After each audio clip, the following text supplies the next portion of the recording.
All right. Well, good evening, everybody. My name is Jeffrey Moore. I am a registered dietitian here at St. Mark's. I work in the women's pavilion on the third floor. I work with a team of other registered dietitians, diabetes educators, nurse practitioners, and social workers. And we see a variety of cases, a lot of people that might benefit from a particular diet or nutrition program might come through our office.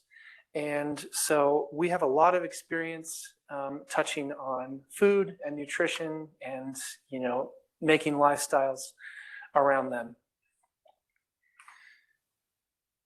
So before we get into tonight's topic, I just want to cover a little bit about HCA Healthcare. Who are we? We have a variety, large number of hospitals all throughout Utah, couple up reaching into Idaho, and we even have one Alaska Regional Hospital in Anchorage. Above all else, we are committed to the care and improvement of human life. That is our mission statement. That is central to anywhere you get treated at HCA. Okay, if you would like local doctors, classes, events, online health tools, refer to these websites for the appropriate region, and there will be a lot of useful information on there.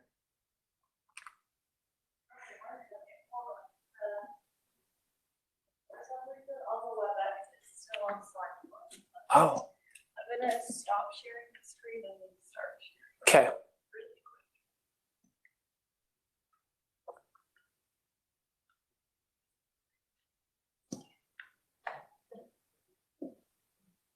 There we go. Okay, sorry, we're good. Okay, great. Okay, so tonight's subject is titled Ditch the Diet, 10 Healthy, Sustainable Habits. I think a lot of people have had the experience of going on a particular diet, particularly if it is a extreme diet, maybe cutting out a whole food group or a set of foods, or you've been told that certain foods are bad while other foods are very, very good. We're going to crumple all of that up, all of those pamphlets and papers. We're going to throw them all into the garbage can, and we're going to take a much more sustainable approach that can actually contribute to long-term health and well-being. So first, we need to talk about goals. When anybody does start a particular diet, generally they are going to have some goals associated with that. But there are a lot of reasons why we might not be able to achieve our goals.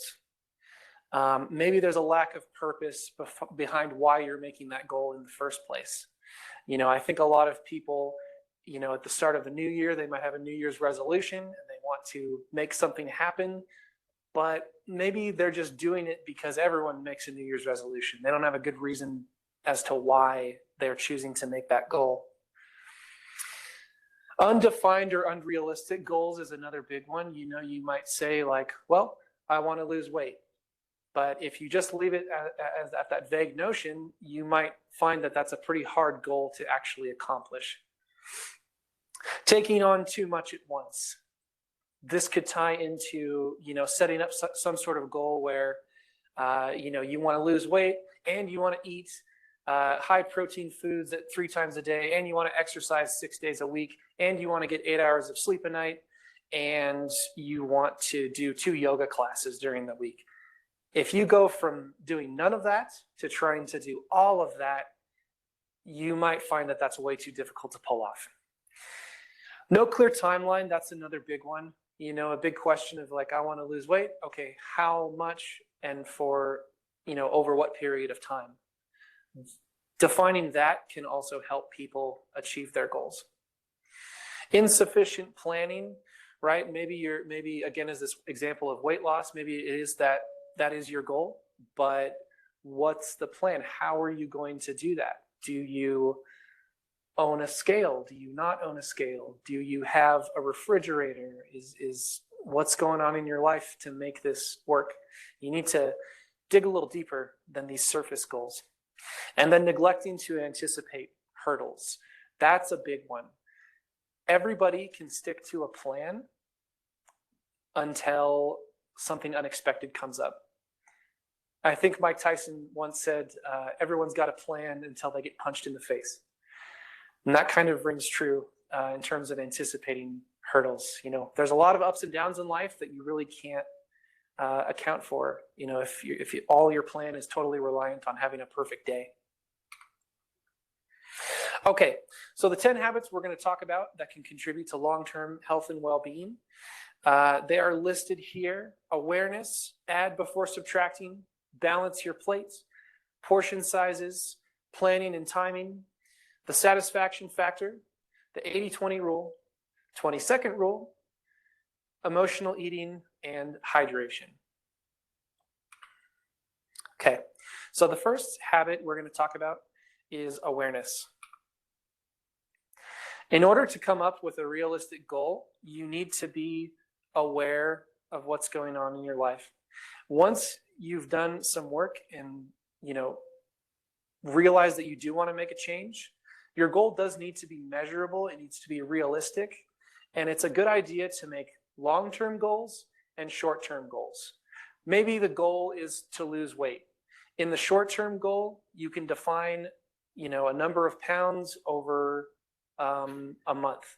And then in 6 months, you can look at your weight loss goal again. And then maybe a year or 2 years out, your goal is to maintain the weight that you plan on losing. Getting back on track is going to be very, very useful. A lot of people, when they are, attempting a goal, if things don't go their way, sometimes they just give up, or they'll go, oh, well, I'll just start tomorrow. I already messed up today. My goal was that I was going to brush my teeth every day, and I forgot, so I'll start again on Monday. It's a better idea to just kind of be a little bit flexible and get back on the horse, so to speak. So, okay, forgot to brush your teeth, brush them as soon as you can, and then start again fresh the next day. Okay, and then regarding weight loss, if that is your goal, do you weigh yourself or not? That can depend on the person. Some people find it really useful to weigh themselves frequently if they're trying to lose weight. Other people, they might weigh themselves and get very, very discouraged that they're not seeing the progress that they'd like to see. A lot of what can happen, especially if people start exercising, they might build a little bit of muscle and strength up, and they will start to hold on a little bit of extra water because that muscle is demanding more water. And though they might be losing body fat and having a higher lean body mass, they check the scale and they say the number goes up, and just go, well, what am I doing all this exercise for? I just gained weight.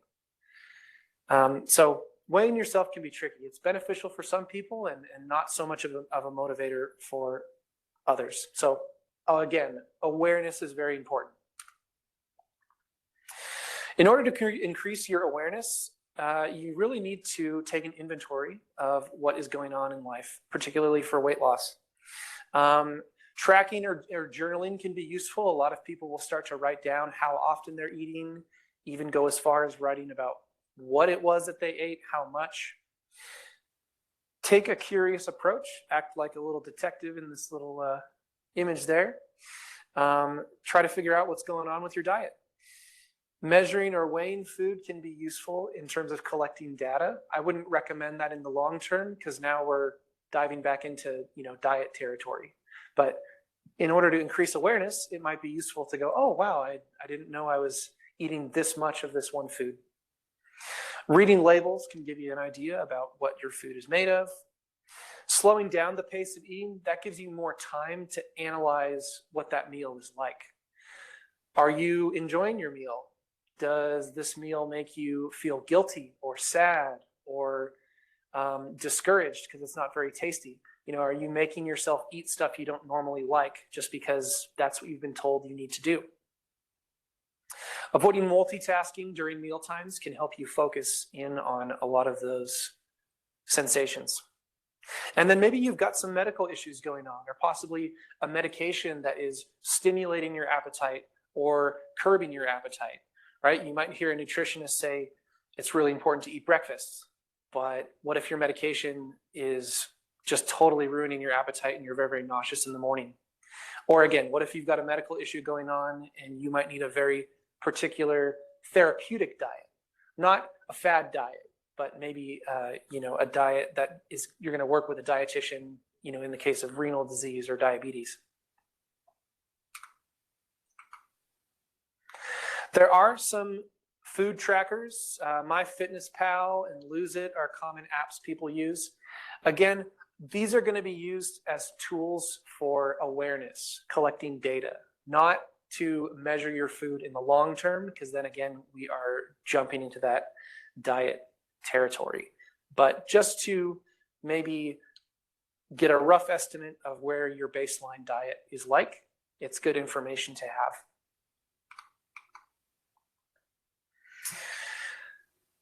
Checklists are very useful. They can help you achieve measurable SMART goals, right? So you can use things like stickers or just putting a check mark. It's very behavior based, so you're able to write down exactly what you want to change and then be able to just simply mark it off or not. And it lets you, look at a daily check-in with yourself, or you could even make it a weekly thing as well. And a lot of people find it satisfying to look back at their checklists and be really happy with the progress that they've made. Sometimes if you have made a lot of changes and you're not keeping track of it, it's difficult to, in that moment, stay motivated sometimes. But having a checklist can be very, very satisfying to put that next check in and feel good about working on your goals. Okay, one more piece about awareness is that you need to be aware of whether or not your plan is working. These are some general signs that your nutrition plan is actually working and you're not doing a overly restrictive crash diet that's not going to be good for you in the long term. The biggest theme among all of these bullet points here is that you're feeling better. A nutrition plan is not supposed to make you feel worse. We're talking about your health and well-being here. And so one of the easiest ways to tell that things are not working out is you don't feel good. You should be satisfied after meals. You should have an improved mood. You should have improved confidence overall, whether that's confidence in your meals, maybe confidence in yourself to make changes. Possibly even sleep or amount of sleep is a good indication. What if you have been getting off work, going to the gym for 2 hours, and then cooking a bunch of meals for the rest of the week, and you're sacrificing a good night's sleep to make all of that happen? Maybe that means we need to make a change on your routine to make it a little bit more sustainable. Consistent energy intake is important. Increase of strength and endurance, of course. And lastly, this is the biggest one, your habits feel more like a lifestyle than a diet. That's really important because the lifestyle stuff is things that you can stick to in the long term. Diets in the short term, they always end. If they're too restrictive, they don't work out in the long term. Something will come up in life and you can't do your perfect meal the way you had always planned. And so making your lifestyle centered around being a healthy person and enjoying that process is going to make this easier. Okay, let's talk about the concept of adding before subtracting. So crash diets, things like a ketogenic diet or a low carbohydrate diet, these are diets where you are subtracting from your diet. You're going, okay, I've got this one diet right now. What should I take away from it to be healthier? And actually, a much more enjoyable and positive approach is going, well, what can I add to my diet to make it healthier, not take away? And that's what we're going to talk about. Things to add, we're just talking about including more real food. This could be any of the food groups. This could be adding more real proteins. This could be adding more real starches or grains. It could be adding more fruits and vegetables. And the important thing is you're not taking away anything that you perceive as bad, okay? It's not useful to label food as good and bad. It sets you up to have a very poor relationship with food in the long term. Every food can have its place, even the highly processed food that's conventionally labeled as junk food. I would argue that most people can include a little bit of everything in their diet and still have a healthy lifestyle. Another way to approach this add or subtract is to include things such as, those treats, right? Alcohol, desserts, eating out, but you're just being aware of how often that is happening. And maybe you're adding some of these more real foods or fruits and vegetables, to your meals when you're eating out. Or maybe you are eating your dessert much closer to dinner time than eating dinner, feeling guilty, and having a late night dessert later on. Okay, so I touched on this already, but there's a slide dedicated to avoiding the extremes in the diet, right? There's very popular fad diets where you're eliminating carbohydrates completely. You're doing a diet where maybe if you didn't normally eat a lot of fiber and they start making you eat lots of fruits and vegetables every day, if you ramp that up too quickly, that can cause a lot of gastrointestinal symptoms, introducing that fiber too quickly. You need to introduce fiber very, very slowly. And so, if you don't normally eat fruits and vegetables daily, or if you don't eat beans and legumes normally, add those in gradually. Maybe have them for one meal rather than just start loading up on these. It can be too much of a good thing too fast. Low-calorie diets, there's a lot of extreme starvation diets. Again, these aren't really sustainable. What a lot of people experience with these diets is they will count calories, restrict calories for a certain length of time. They will inevitably fail, and they will start to regain that weight that was lost. Prep time, right? We're talking about, dedicating your entire Sunday to cooking all of these home-cooked meals from scratch so that you don't have to think about meal prep for the rest of the week. Now, meal prep in general could be a very useful tool, but you just want to avoid that extreme of dedicating far too much time than you can afford to making your food. Good rule of thumb is asking yourself if this is a plan that you can stick to for 3 to 6 months, or even in the long term, a year. It begs the question, what does a successful diet look like?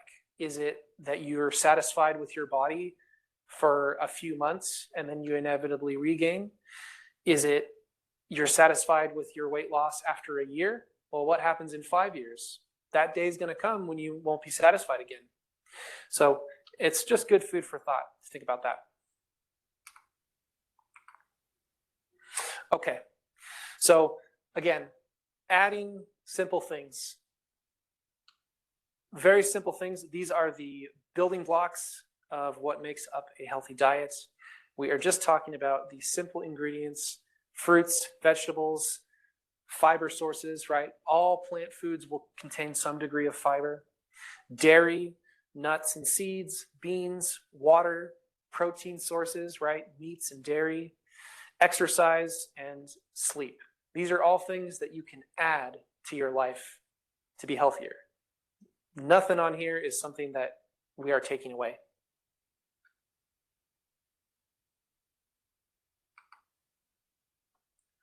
Okay, so just to clarify a little bit more about when I'm talking about protein, this slide is just useful. Fruits and vegetables, a little bit more intuitive of a food group to understand, but protein foods, we are talking about these here. Animal sources of protein are going to be all of your meats and poultry, fish, eggs, dairy products, dairy alternatives such as soy milk. Beans and lentils are also very, very high in protein. And then nuts and nut butters as well.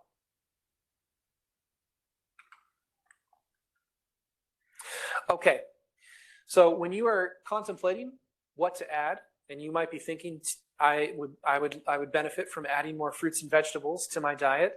This is just a good, simple way of trying to pull that off. The general guideline for a healthy diet is to aim for at least 5 portions of fruits and vegetables daily. A portion is about a cup. So it could be examples listed there: 1 banana, 2 plums, a handful of grapes, a dessert bowl worth of salad, or even a 1/4 cup of dried fruit. That one's a little bit smaller because when you do the drying process, you're taking all that water out. It's a great idea to aim for a variety of fruits and vegetables. All the different colors of these plants indicate that there's a bit of a different nutritional profile. And so in order to maximize the benefit of getting fruits and vegetables in the diet, color matters a lot. It's okay to do canned, frozen, dried, fresh, or cooked vegetables. Again, we are going for variety. Yes, there is a little bit of a difference in the nutritional profile, whether you're cooking something or having something raw or even doing something dried. But again, as long as you're adding all these things, it's a net gain.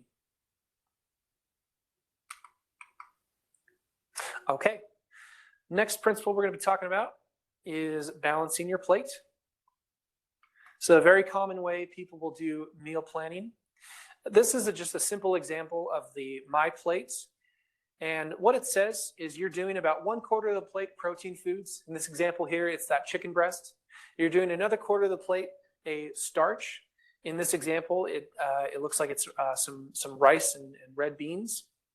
And then you're doing about half the plate vegetables. In this example, it actually has a salad alongside of a cooked vegetable. That's a good idea because when I tell people do half your plate vegetables, they start to imagine half that plate salad or like just half that plate cooked broccoli. That can be a little too much and not that satisfying of a meal. So you can always mix up raw and cooked. Another approach is to do half the plate fruits and vegetables. So the image on the left is the basic MyPlate, where the green and the red are the fruits and veggies. You're still doing a 1/4 plate protein and a 1/4 plate starch, but you are making half the plate fruits and veggies. Now, if you may benefit from doing fewer carbohydrates, you would do fruit and grains both in that one corner, and then protein would make that other 1/4, and then you do half the plate veggies. These are both perfectly fine, whatever you prefer. Okay, let's talk a little bit about portion sizes. This is very useful for awareness, but again, I think in the long term, portioning your food is going to be another form of calorie restriction, dieting, not listening to when your body is full, but rather you're listening to the diet, which won't work out in the long term. So general rule of thumb, you can use the hand method. When we're talking about proteins, the palm of your hand is going to be the portion of your protein. And then 1 fist would be the portion of your vegetables. A serving of your carbs, maybe this rice or pasta or potato, this would be a cupped hand portion. And then for a fat, you would look at your thumb and count that. So that's a simple way for basic meal planning, but I think this is more useful for just developing awareness of portion sizes. I wouldn't recommend following this as like a diet guideline. Okay, regarding snacking, where do they fit into this picture? My view is that the snack always needs to have a purpose for satisfying hunger. A lot of people like to snack out of boredom, or they like to graze out of boredom. Snacks can be a form of entertainment. They can soothe negative emotions, maybe such as anxiety or depression or stress. You know, it's very common. Lots of workplaces will bring in some snacks for the employees, and most, if not everybody, goes and has something, not necessarily because they're hungry, but it's because they're at work, and going for a snack's just going to be a better time. So got to reshape your view on snacks and just try to keep it into this realm of, I'm very, very hungry. There's still a couple hours before dinner's going to be ready. I should have something to hold myself over so that I don't go into dinner starving. So keep it small, roughly 250 calories if you like to count calories. And protein and fiber are going to be 2 things that make a snack very, very satisfying and filling, which again, that's the purpose of that snack. So protein foods, that's going to be all of those that I mentioned. Fiber, that's going to be literally any plant that you want to have with that snack. Okay, so some simple examples, that could be a handful of nuts, right? Nuts are protein and they're a plant. They have protein and fiber. You could do cheese and some crackers. The cheese will be the protein. The crackers can be that fiber.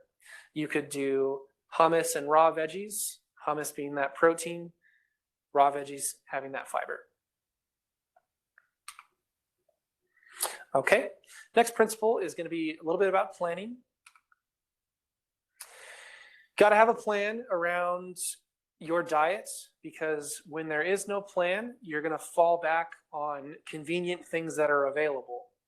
And very often, yes, they're convenient. And if you ever ask someone when they're falling back on these things, it's not exactly what they want, but it is there and they didn't have a plan and they're hungry. So no plan results in making choices that you wouldn't otherwise make. Okay. Regarding planning, timing is very, very important. You want to prevent yourself from getting too hungry. Generally, you want to eat every 3 to 5 hours, and that kind of looks like a breakfast, lunch, and dinner kind of spaced out evenly throughout the day. That's going to help keep your blood sugars steady. That's going to help keep your bowels regular. It's going to reduce the cravings to eat in the evenings or rely on food when you are feeling stressed or any other powerful emotion. 3 meals a day, very good remedy for regulating hunger and fullness and controlling appetite. Okay, so there are some barriers to planning that you'll have to overcome. Time is a big one. I've seen a lot of folks come through my office and they're working two full-time jobs, right? 60 to 80 hours a week. How are they going to come up with a plan in their free time if they're working that much? Lack of planning or the wrong planning, right? Maybe your plan was to just eat one enormous dinner and not worry about anything else. There's a small percentage of people where that works, but for most of us, that's not very practical. They might find themselves super hungry around lunchtime. Those snacks are in the break room and they're just going to go for them. Late nights, that can throw a wrench in your gears. If you were planning on having breakfast at around 9 o'clock in the morning every day, well, what if you stayed up till 3 a.m. the night before? Either, maybe you had a party, maybe there was an unexpected event. Maybe you had to go meet someone down at the emergency room to make sure they were okay. These things happen. Plans are good, but they don't always work out. Kids' activities, that's a big one. I've met a lot of people, their kids are in sports. And so, they get off work and then they got to take their kid to football practice. And then they got to stay there because it's a long commute. And then they come home and it's 7 p.m. Everybody's hungry. What's the easiest thing to do? Just go grab something real quick, take out on the way home. Nothing inherently wrong with that, but usually it's not people's first choice. It's just something that they have to rely on. Picky eaters and special dietary needs, yeah, that can be a challenge. I've met a lot of people who say, I love to cook chicken and rice, and I love to make salads of all these kinds, but my kids never eat those, or my spouse never eats the salad that I make. And so I have to compromise what I like to eat in order to take care of the household. That can be tricky. Dislike of cooking, that's another big one. If you don't like to cook, you might find yourself not doing it very often. Definitely, if you don't like to cook, I would encourage you to explore this a little bit and try to figure out a way to make it a little bit more fun. Cooking is fundamental to healthy diets for humans, so part of life there. Okay, when meal planning, come up with a list of just 10 meals that the family likes or just you that you like. Make a list, and that way when you're grocery shopping, you can always fall back on always purchasing and stocking your household with these ingredients. If it's too much to do all 10, just buy 3 out of the 10 for that one grocery trip and focus on those. Then you go back to the store, pick another 3, and suddenly you're starting to see a bit of a rotation in what you guys are eating at home. If you want to try out new recipes, try not to overwhelm yourself. Maybe do 1 new recipe a week. Have Sunday be a fun, new recipe day, right? And then even do a plan where, okay, on Saturdays, we'll go out to eat, right? That's a perfectly balanced and sustainable way of eating out and making other choices at home. Definitely for snacks, keep some good ones in the house. Again, your snacks are going to be protein foods and foods with a lot of fiber. So have these staples in the house available so that no one in the household is going hungry for too long, that they might end up going for a more convenient choice. Make the snacks convenient instead. Okay. Other ways to do meal planning is to do a variety of cooking methods, right? Come up with a 15-minute meal. Think of a meal that you can do in 15 minutes or less. That's going to be a great one to have, because if you want to go grab something for takeout or even sit in a drive-through, that's going to take more than 15 minutes. And so a lot of people, they'll trick themselves into thinking that going out to eat is a little bit more convenient. But if you're good at throwing together a 15-minute meal, you'll find that that is a huge time saver instead. Slow cooker meals are also fantastic. You know, they take a little bit of prep work, but then you just throw all those ingredients in a crock pot or a slow cooker. You forget about it, come back in 8 hours, and you know, the meal's ready. Freezer meals will also be great. You can you know, cook something ahead of time, throw the leftovers in the freezer, and that way you don't feel pressured to have that exact same meal, you know, over the next 3 days before it spoils. Some people really don't like to eat the same foods on a day-to-day basis, and so having stuff stored in the freezer allows you to increase variety while saving those leftovers. Okay, some other examples listed there. I'm going to move on here. These are some slides that are going to have some links to some websites for recipes and meal ideas. This session, again, is going to be recorded, so you can always refer back to the recording, pause these slides to look up these websites and come up with some meal ideas.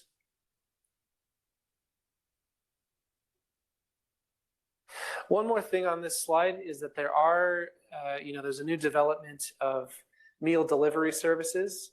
These are great. If you really don't have a lot of time, or if you have a busy schedule, there's lots of fresh meals that can be delivered to the home rather than needing to take that time to go out, do the grocery shopping. They come with recipes, so those are fantastic too. Okay, regarding satisfaction, this is huge to consider as part of your relationship with your food. If you've got a bad relationship with food, that's something that needs to be remedied. It's not going to serve you well in the long term. Some signs that you've got a poor relationship with food is that you automatically start labeling foods as good or bad, right? You're doing it without even thinking about it, right? You're eating your eggs in the morning. You're going, okay, these are good. These are fresh. And then you see your coworker walk in and they've got some sort of pastry from Starbucks. And already in your head, you're thinking, oh, that's bad. They're doing a bad thing. I did a good thing. I'm morally superior because I had eggs and they had a pastry. Guilt and shame is also another example of a poor relationship with food, right? Say you're the person who went and had the pastry. Does that make you feel uncomfortable to have that item or to have other people see you with that item? That can be tricky. Acronym here, FOMO, that's fear of missing out. Maybe you see somebody with a pastry at Starbucks and you go, oh, I wish I could have that. I'm on a diet, I can't have it, but I really wish I could. Hiding food or secretive eating, right? Maybe you go to Starbucks and you keep your hoodie up and you make sure that nobody you know is going to look at you in the corner eating your pastry.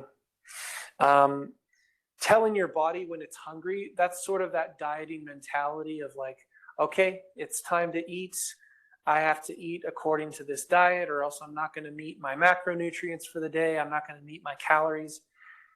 Really, you kind of want to flip that concept on its head and start to learn how to listen to your body to know when you're hungry rather than you telling your body when you are.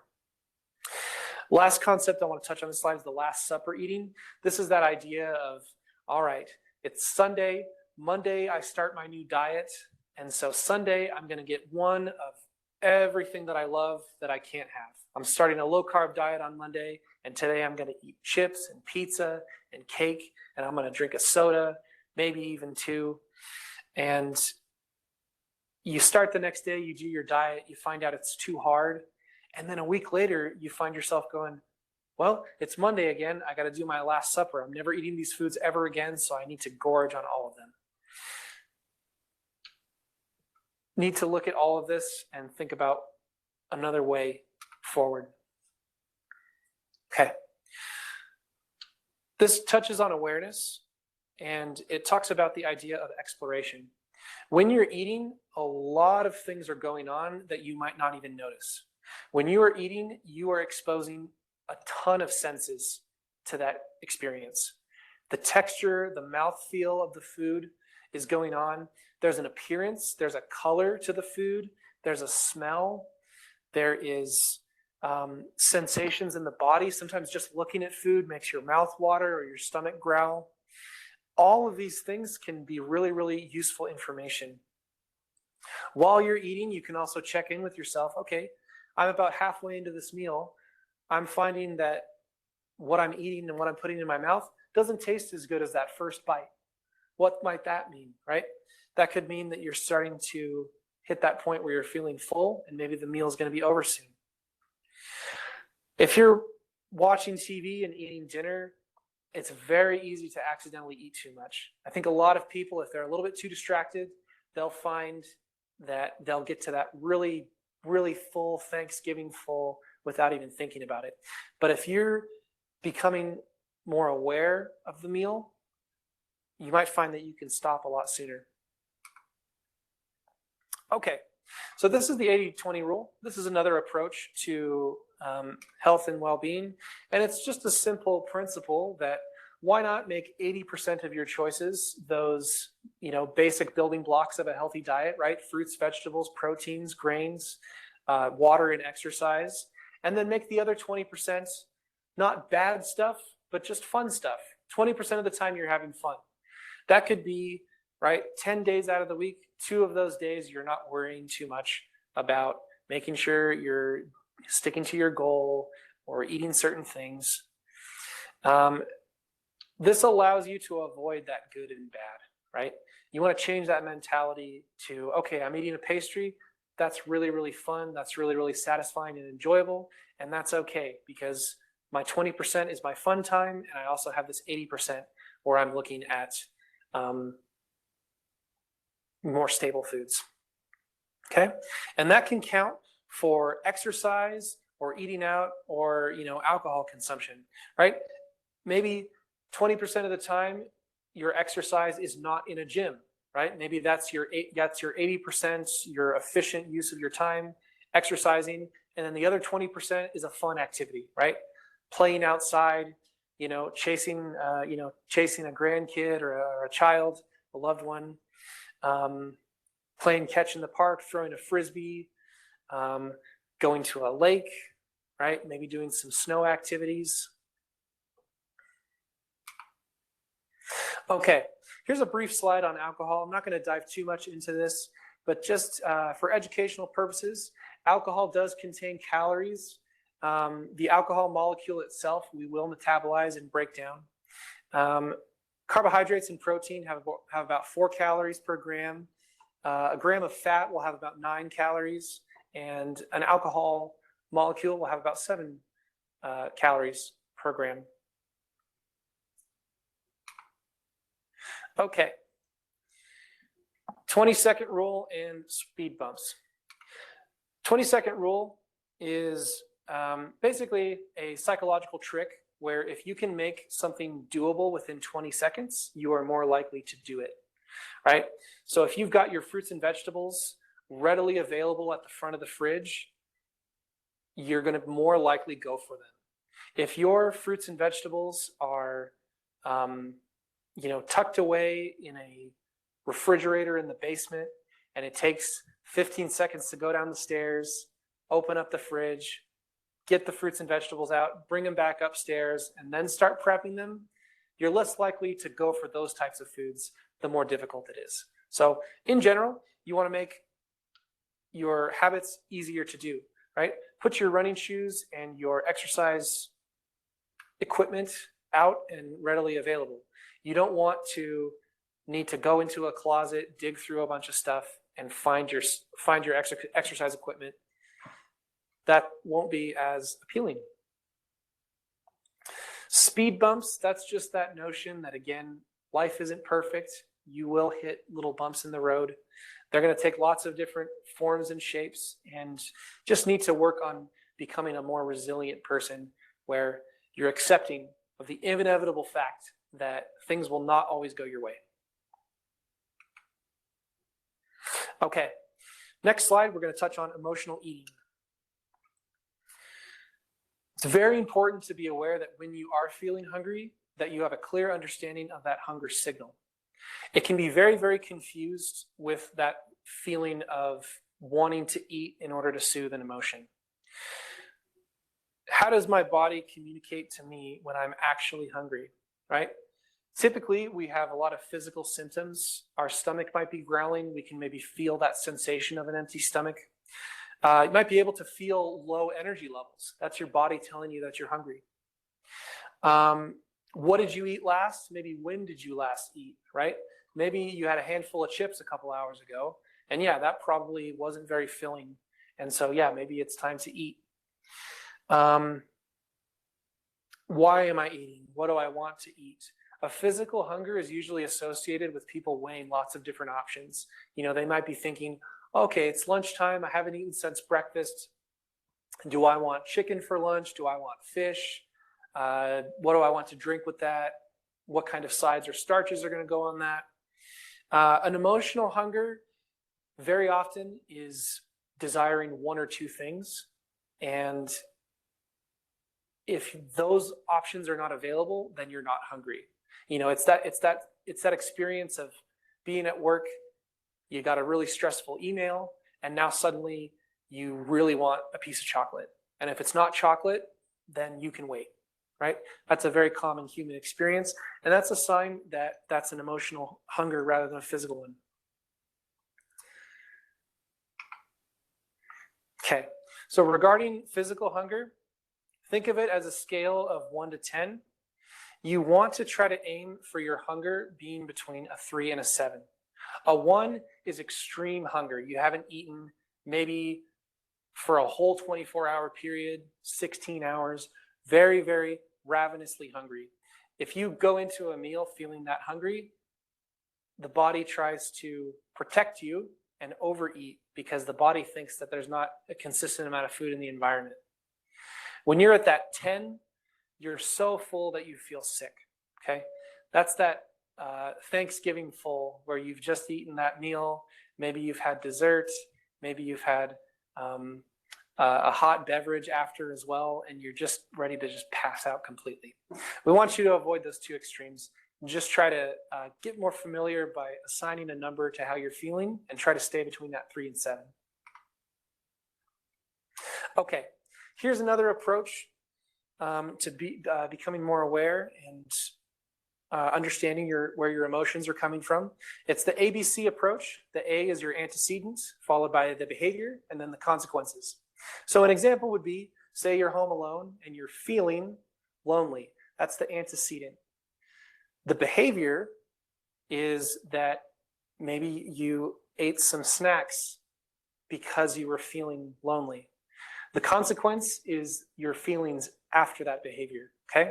So in this example, maybe the food improved your mood, but then you felt a little bit guilty later on, okay? You're just taking an inventory of what is happening when you're carrying out these behaviors. Not in a judgmental way, but just observing. Okay. Regarding emotional eating, it's going to be very important to develop alternative coping mechanisms for negative emotions in life, okay?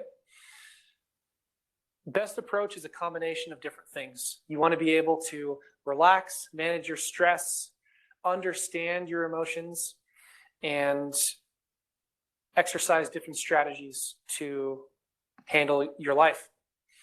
There is mood surfing, where you really try to embrace that feeling, whether it is stress or anger, You just fully embrace it. Allow yourself to feel it. A lot of people report if they stop fighting their emotions, they can cope with them more easily. That's not always the case, right? In the scenario of severe depression or maybe anxiety that needs medical intervention, trying to embrace those emotions can be very detrimental and make that worse. Okay. Developing an emotional eating plan, right? You could write out what your plan is, right? A lot of people will come up with a top 10 list of things to do instead of emotional eating. They might stick that on their cabinet or refrigerator, and that way they can fall back on that when they open that refrigerator door and they go, okay, why am I in the kitchen right now? Is it because I'm bored or stressed? What's something else I could do to deal with this feeling? Bullet point on exercise. Very, very beneficial for mood regulating behavior. Exercise recommended for all people on the planet in one way or another. And there are many, many benefits, one of which is that it will improve your mood. Okay, so once you've got your list of different coping mechanisms, you need to have that awareness to identify that you are experiencing an emotional craving. And then it's time to take 15 to 30 minutes and do an alternative activity. Maybe it's going to read a book for 15 to 30 minutes.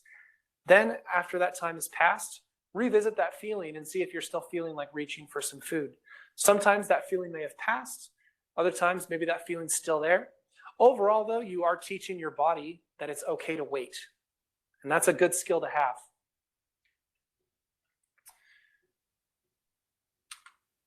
Okay, slide on hydration here. Humans are mostly made up of water, and so it's really, really important that we drink it every day. It's going to help you with your energy levels. It's also going to help you with your mood. It can more clearly identify that hunger signal. Sometimes if your energy levels are low, it's because you're dehydrated, not because you're hungry.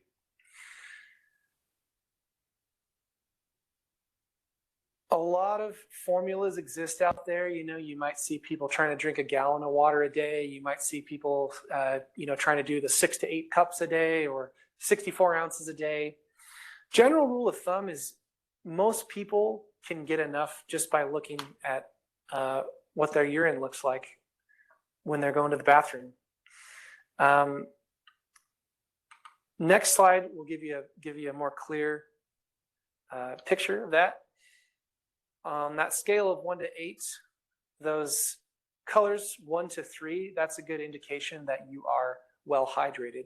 When you're getting to that 5, 6, 7, and 8, that's a sign that all of that waste that your kidneys are getting rid of, they're not sitting in a lot of water.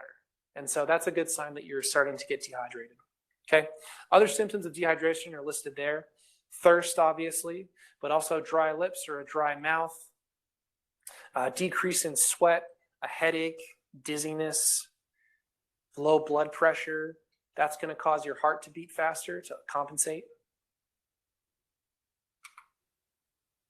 Okay, so here is my plug for our services at St. Mark's. Again, we have dietitians, social workers, nurse practitioners that specialize in weight loss. Our goal really is to treat every person individually. I know a lot of this is going to be general advice, but if that's not the direction you want to take your health, we can really work with you however you see that path forward.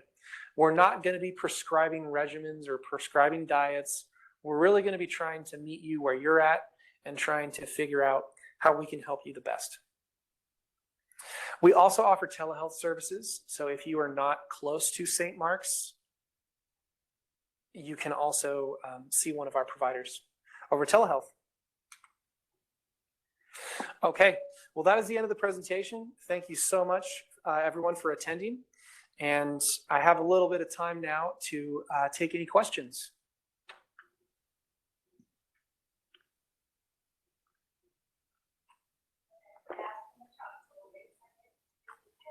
Sure.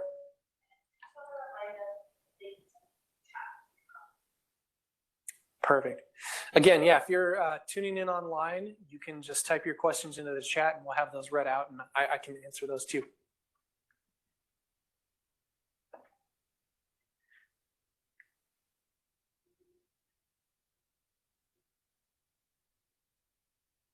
Okay, so we did get one in the chat, and it says, if I've struggled with yo-yo dieting throughout my life, how do you recommend to like get started in a healthier lifestyle? Yeah, really good question. A lot of people have that experience of doing yo-yo dieting for long term. A good starting point, without actually meeting you, would be that you need to refamiliarize yourself with those hunger and fullness signals. That can be tricky. We do want you to get to a point where you feel comfortable eating when you're hungry and stopping the meal when you're full. But if you've got a long history of yo-yo dieting, you maybe have a long history of telling your body when it's hungry rather than listening to your body. Generally, for those people, we do start them out on just eating a breakfast, lunch, and dinner at a specific time and trying to stick to that regimen. That's sort of the training wheels to retrain your body to develop those hunger and fullness signals naturally. And to start off with, we don't talk about what those meals are made of. Just have a breakfast, whatever it is. Teach your body to expect food at those 3 times. That's a good starting point. Okay. So then we have another question online, and it says that I've used Overeaters Anonymous to help me with my sugar addiction. Do you have any comments or recommendations about addictive foods? Gotcha. Yeah, that's a bit of a controversial topic. There are different approaches for different people. We work with a lot of people where we find that when we stop restricting things like sugar, that's the way you can take away its power.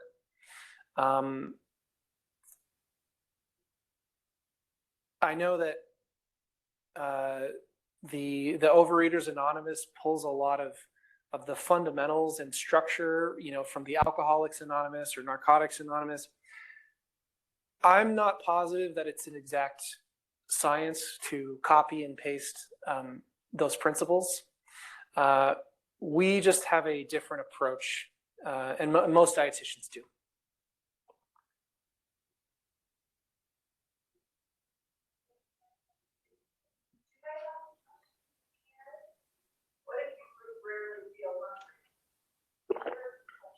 Oh, yes, we had a question in person here about what if you rarely feel hungry.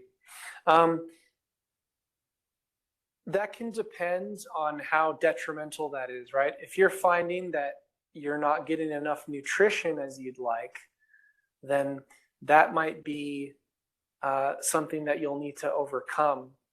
Part of that 3 meals a day, it's almost like a sleep cycle, where if your body goes to sleep at the same night every night, that's when you'll start to tend to feel tired. And if you try to wake up at the same time every morning, even if you're allowed to sleep in, very often that's when people will naturally wake up. And so for people who aren't very hungry and they're trying to get more nutrition in, that also goes back to that fundamental of just teaching the body to expect food at particular times. And so maybe at first you kind of have to treat a small meal almost as if you've been prescribed a medicine to take. It doesn't feel very intuitive, but over time, your body will learn to get those digestive juices ready and anticipate that meal at that particular time. What if you have a schedule where it doesn't allow for? Yeah, that's a tough one. That's a tough one. So that has to be weighed against what your concern is for getting that nutrition. There was a follow-up question asking, what if your schedule does not allow for a consistent breakfast, lunch, and dinner? To which I am going to say that that's going to be very, very difficult to build an appetite if there's no consistency.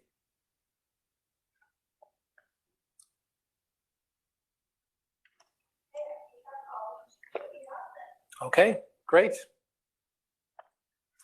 All right, I think that's it. Everybody have a good night.